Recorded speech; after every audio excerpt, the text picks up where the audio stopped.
You don't play a game unless you know the odds. And when the stakes are your own damn life, you make sure you don't lose. My name's Nathan Bennett. I'm 48 years old, and I run a poker game you won't find advertised anywhere. High stakes, invite only, the kind of place where the wrong play can cost you more than just money. Some men get their rush jumping out of planes or running their mouths in back alley fights. Me? I play my cards right. Always have. I grew up in casinos, learning the game from my father, a man who knew the difference between calculated risk and reckless desperation. He taught me early, the house always wins, unless you're smart enough to be the house. I built my life around that. My business runs out of a private room at the Black Ace, a bar on the south side that smells like cigars and old money. I keep the tables hot, the liquor flowing, and the players in line. You play at my table, you play by my rules. I keep my personal life separate. Or at least, I used to. That was before my wife started acting different. Eden and I met when she was fresh out of nursing school, all heart and drive. She had this way of looking at people like she saw right through the bullshit, but she never looked at me like that. Not back then. These days, she barely looks at me at all. Late shifts at St. Vincent's drained the life out of her. Or maybe that was just the excuse. A tired woman doesn't start dressing a little nicer for work, taking more care with her hair, checking her phone like she's got a secret. A tired woman comes home and collapses. I noticed the small things first. Her laugh, when she bothered to give me one, felt forced, like a dealer counting out chips they already knew were gone. She smelled different too, perfume she never used to wear. Expensive. Not something she'd pick up at the drugstore on her way home. I let it slide longer than I should have. Then Hank Lewis, the dispatcher over at Grant's Taxi, said something that stuck with me. "Your wife got a side job you ain't telling me about?" He asked one night, handing me a whiskey neat while I counted out the take from a long game. I didn't look up. "The hell you talking about?" Hank leaned back in his chair, headset still on, directing cabs like a damn air traffic controller. "She's been getting picked up a lot." Same ride. Not going home first either. I slid him his cut, casual as ever, but something in my gut turned. Hank wasn't the type to gossip. He had no interest in drama, just facts. "Where's she going?" "Fifth Street. That little tattoo joint, Raven Ink." That name meant nothing to me, but the fact that she'd been going somewhere she hadn't mentioned sure as hell did. I nodded like I didn't care and went back to my drink. When I got home that night, Eden was already asleep. Or pretending to be. I stood in the doorway, watching the slow rise and fall of her breath. I could have shaken her awake, demanded answers, but that's what a desperate man does. And I wasn't desperate. I was playing a hand, and the game had just started. The next morning, she left early. I went through her nightstand, not out of jealousy, but out of principle. And there it was. A business card, clean and pressed, like she actually gave a damn about keeping it safe. Nathan Ingram, tattoo artist. I sat on the edge of the bed, rolling the card between my fingers. A nurse, a mother, and now, what? A woman with a fresh appreciation for ink? Or was this about something else? I didn't need to ask. I already knew. Eden had made her move. Now it was my turn. I didn't go straight to Raven Ink. That would have been too obvious. Instead, I did what I always did before making a play. I watched, listened, waited. I asked Hank to keep an ear out. Nothing big, just a casual favor. A few nights later, he gave me what I needed. She's been there 3 times this week. Same car, same time. Stays about an hour. That was all I needed. Not the details. Not the excuses. Just the confirmation. That night, I drove down to 5th Street, parking a block away from the shop. The place was small, wedged between a laundromat and a pawn shop, the kind of spot you'd miss if you weren't looking for it.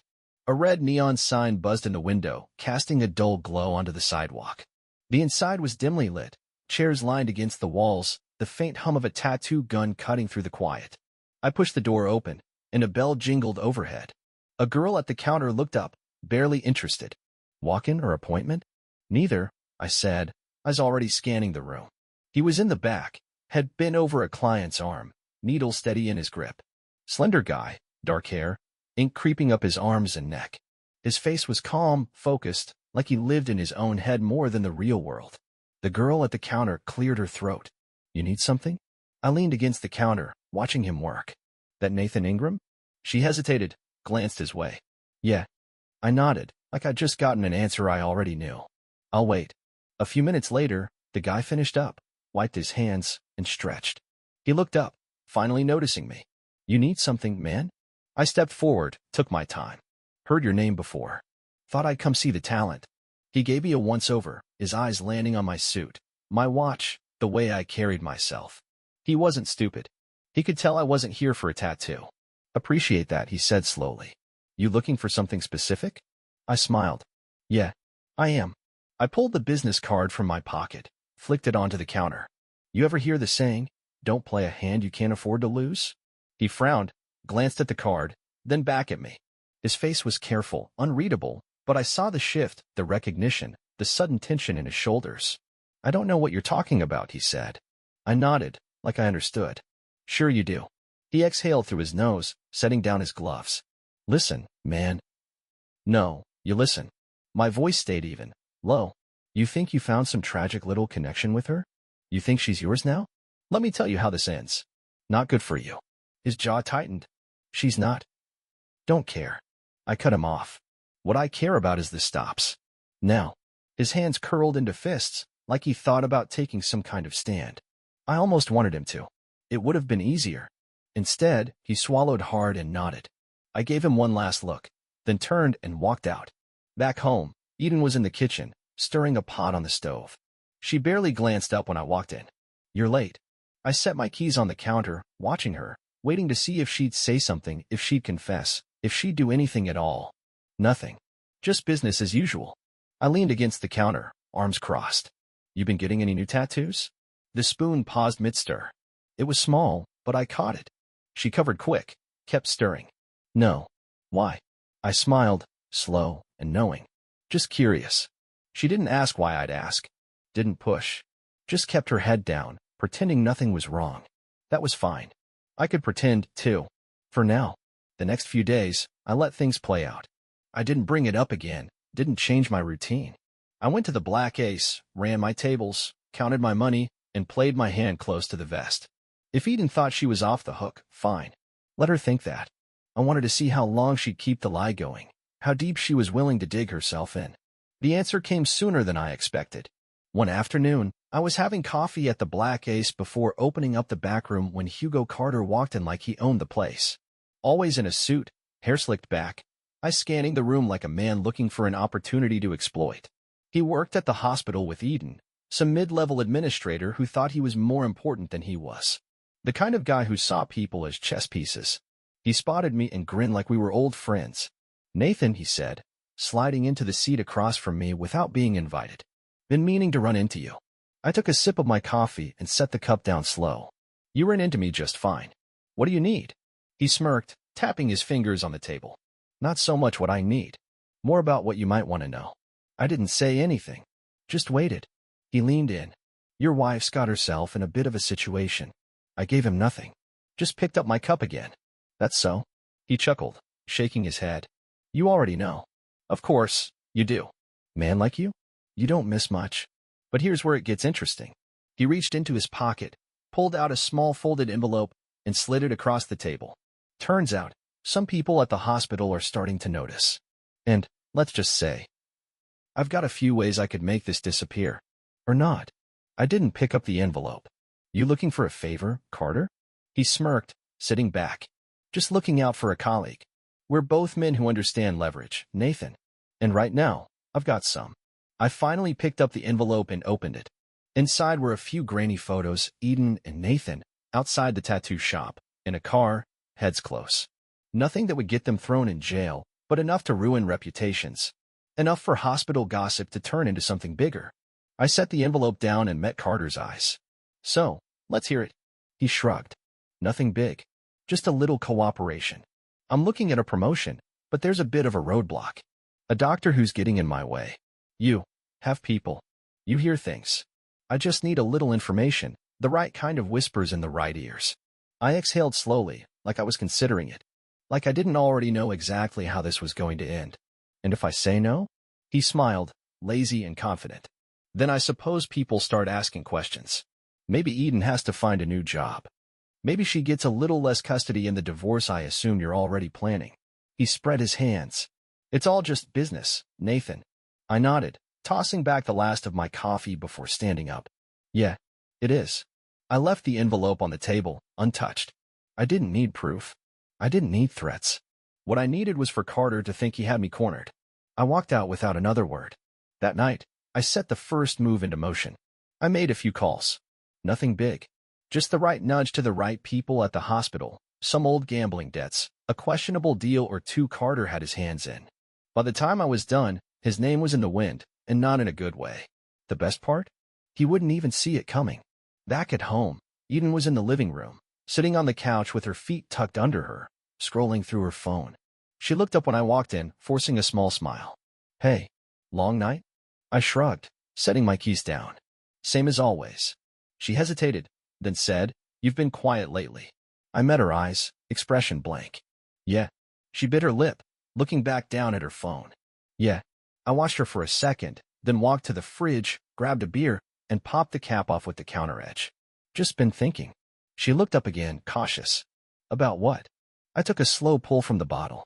About leverage. She didn't ask what I meant. She just nodded, like she already knew she was running out of time. A week later, Carter was done.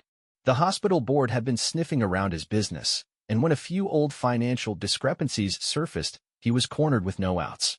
Just like a fool sitting on a weak hand, thinking he could bluff his way through a table full of killers. His promotion was dead in the water. His reputation? Shaky, at best. I ran into him at a bar downtown, some overpriced place with blue lights and overpriced whiskey. He was nursing a drink, his usual smug expression replaced with something tighter, more calculating. He saw me, exhaled through his nose, and gave a humorless chuckle. You work fast, he said, swirling the ice in his glass. Gotta admit, I underestimated you. I took the stool beside him, motioned to the bartender for my usual. Yeah, you did. He smirked, but it didn't reach his eyes. You could have just played along, Nathan. Would have been easier. Easier for who? I took my drink, leaned in slightly. See, that's your problem, Carter. You play the short game. One move at a time. Me? I play 5 ahead. He let out a sharp breath, shaking his head. So what now? I clanked my glass against his, then downed my drink in one slow gulp. Now? You get the hell out of my way. Carter wasn't an idiot. He knew when to cut his losses. He nodded once, tossed a few bills on the bar, and walked out. He wouldn't be a problem again. But Eden? That was a different game. The next evening, I pulled up outside Raven Inc. just before closing. It was quiet, the streetlights flickering, the last few stragglers heading home. I leaned against my car, waiting. 15 minutes later, Nathan walked out, locking up. He saw me immediately, stopping mid-step. His shoulders squared slightly, but I could see the nerves under it. He looked like a man who expected a fight but wasn't sure if he could win. I pushed off the car and walked toward him, slow, measured. Evening. He kept his voice steady. What do you want? I think you already know. He swallowed hard, shifting his weight. Look, man, I held up a hand, cutting him off. Spare me. I don't give a damn about your feelings, your excuses, or whatever sad story you convinced yourself into. This isn't about you. I stepped closer, forcing him to take a half step back. It's about knowing when to walk away. His jaw clenched. It wasn't just, don't. My voice was quiet, but firm. Don't try to make it sound like something more than what it was. You knew she was married. You made your choice. I let that sink in before continuing. Now I'm making mine. He stayed silent, muscles tense. You don't call her. You don't see her. You don't think about her. You go on with your little shop, your sad little tattoos, and you keep your goddamn distance. I tilted my head slightly. Or you'll have a problem a hell of a lot bigger than me standing here telling you how it is. His throat bobbed as he swallowed, nodding once. I didn't wait for more. I turned, walked back to my car, and drove home. Eden was in the kitchen again, this time sipping tea at the counter, flipping through some magazine.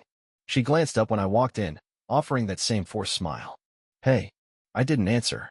I just walked past her, into the living room, sat down, and turned on the game. She hesitated in the doorway. Nathan? I muted the TV and finally looked at her. It's done. She didn't ask what I meant. She just stood there, gripping her cup a little too tight. After a moment, she nodded, then turned and walked away. She knew. We both did. The paperwork was filed the next morning. Divorce. No drawn-out discussions, no last-ditch attempts to fix what was already broken. Eden didn't fight me on it. She knew better.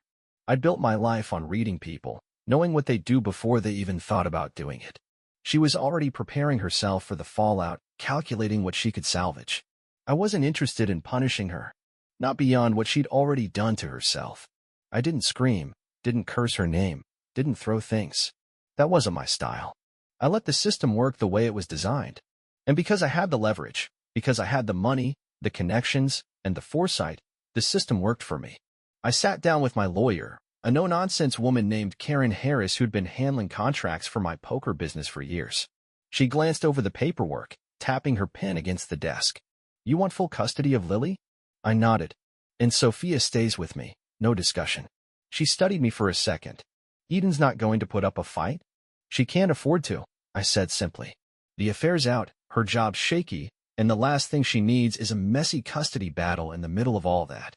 Karen smirked. "So, you stacked the deck." I shrugged. "It's what I do." She slid the papers toward me. "Then all that's left is for her to sign." That night, I sat across from Eden in the dining room, the divorce agreement between us. She looked tired, not the overworked kind, but the kind that came from realizing you'd bet everything on the wrong hand. She picked up the pen, hesitated. "You really think this is what's best for Lily?" I let out a short breath, leaning back. "She needs stability. You can't give her that right now." She set the pen down, looking at me like she was trying to find some part of me that might still be willing to bend. "I never wanted this to happen." I didn't blink. "You made it happen." She swallowed, then nodded. A minute later, her signature was on the line. A few days later, the legal wheels were turning, and I had my full grip on the reins. Eden was moving out. Lily stayed quiet through it all, keeping her thoughts to herself like she always did when she was trying to figure out which way the wind was blowing. Sophia just watched everything with those sharp, knowing eyes of hers, taking in more than she let on. The night before Eden left, she stood in the doorway with her bags packed, looking around the house like she was trying to burn the memory of it into her mind. She turned to me, voice quiet. "I guess this is it." I nodded. "Guess so."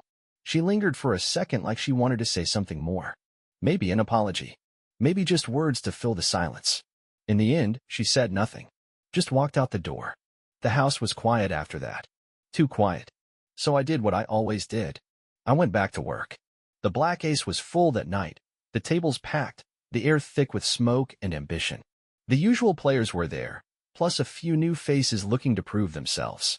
I moved through the room, checking bets, watching hands, making sure everything ran the way it was supposed to. Across the room, an old friend, Tony Vaughn, raised his glass in my direction. "Heard about the wife." I grabbed a drink from the bar, met his gaze. "Yeah." He smirked. "Guessing you came out on top." I took a slow sip, let the burn settle. Always. A few weeks passed, and life started settling into its new shape. The Black Ace was busier than ever, the tables stacked with players who knew the stakes, men who understood the weight of a bet. My name carried even more weight now, reputation solid, business stronger than before. If anyone thought the divorce had left me reeling, they didn't say it out loud. They knew better. One night, after the last game wrapped up, I stepped outside for some air. The city was quiet at this hour, the streets empty except for the occasional car rolling by. I lit a cigarette, took a slow drag, exhaling into the cold air. That's when I saw him. Nathan Ingram, standing at the corner across the street, hands in his pockets, looking like a man trying to decide whether he was brave or just stupid. I didn't move. Just let him make up his mind. After a few seconds, he crossed, stopping a few feet away. "Figured you'd come find me," I said, flicking ash to the pavement. "Go ahead. Get it off your chest." His jaw was tight, shoulders tense. "I just wanted to say, I didn't mean for things to go the way they did." I gave him a look. "You mean you didn't think you'd get caught?" He exhaled sharply, shaking his head. "I cared about her." "Yeah." I let out a short laugh, no humor in it. "And where'd that get you?" His mouth pressed into a hard line. He didn't have an answer for that. "You still seeing her?" I asked, even though I already knew the answer. "No." "Good." I took another drag, let the silence stretch. "You know, I don't care what kind of sad artist routine you've got going on. You want to use pain to make something out of it? Fine. Just don't use my wife for it." He nodded once, staring at the ground. He looked younger now, smaller, like he wasn't sure where he stood anymore. Finally, he shoved his hands deeper into his pockets and took a step back. "I won't bother you again. You never did." I flicked the cigarette into the street. "But don't let me catch you looking for trouble. You won't like how it ends." He didn't argue. Just turned and walked off, disappearing into the shadows like he was never there. That was the last time I saw him. Back home, the house felt different. Not better, not worse. just quieter. Lily and Sophia were asleep, the faint sound of the TV murmuring from the living room. I sat down, loosened my tie, and poured myself a drink. I wasn't the kind of man who looked back, who sat around wondering if things could have gone differently. Eden had made her choice, and I'd made mine. She'd get by. Or she wouldn't. Either way, it wasn't my concern anymore. The future, though? That was something I could bet on. A week later, an old contact from Vegas called. Said there was an opening in a new casino project, something big, something legit. They wanted me involved. I listened, rolling my glass in my hand, watching the way the light cut through the amber liquid. I'll think about it, I said. And I meant it. A month later, the paperwork was finalized. No appeals, no drawn-out negotiations. Eden signed, packed what was left of her life, and moved into some small rental across town. I didn't ask where. I didn't care. She had what she deserved, her freedom, her regrets, and not a damn thing that belonged to me. Lily stayed with me, and Sophia never asked about her aunt. The kid was sharp. She'd seen enough to know when someone wasn't worth holding on to. The black ace kept running, but something about it felt different now. The thrill was still there, but I was starting to see the ceiling. I'd spent years running the underground scene, watching men gamble away their fortunes, their dignity, their last chances. There was always another sucker, always another desperate fool thinking he could beat the odds. But for the first time, I started asking myself if that was all I wanted. Then the call came from Vegas. The real deal. A casino, fully licensed, fully legal, looking for someone who knew how to keep the games tight, the money flowing, the players in check. A partnership.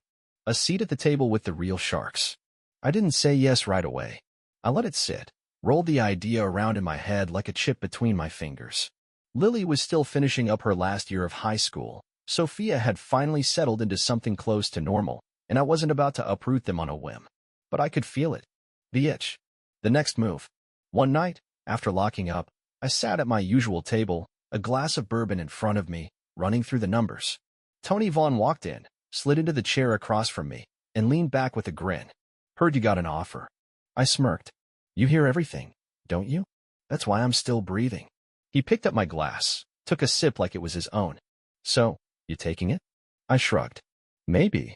He chuckled, shaking his head. You're too good for this place, Nathan. You always have been. Running backroom games when you could be running a whole damn floor? It's like watching a thoroughbred pulling a grocery cart. I exhaled through my nose, tipping my chair back slightly. You saying I should hang it up? I'm saying, he said, tapping the table. The smart man knows when to cash out while he's still ahead. I looked around the room, the smoke curling through the air, the sound of chips clacking, the murmurs of men hoping tonight would be different, that this hand, this game, would be the one to turn it all around. I'd built this place, kept it running, kept it safe. But Tony was right. I'd outgrown it. The next morning, I made the call. Vegas it was. Before we left, I paid a final visit to Raven Inc. Walked in just before closing, same as before. Nathan was there, finishing up with a client. He looked up, surprised, but this time there was no fear in his eyes. Just resignation. I leaned against the counter, watching him clean his station. Relax, I said. I'm not here to finish what I started. He exhaled, setting down his tools. Then what do you want? I pulled $100 from my wallet and flicked it onto the counter. I'm leaving town.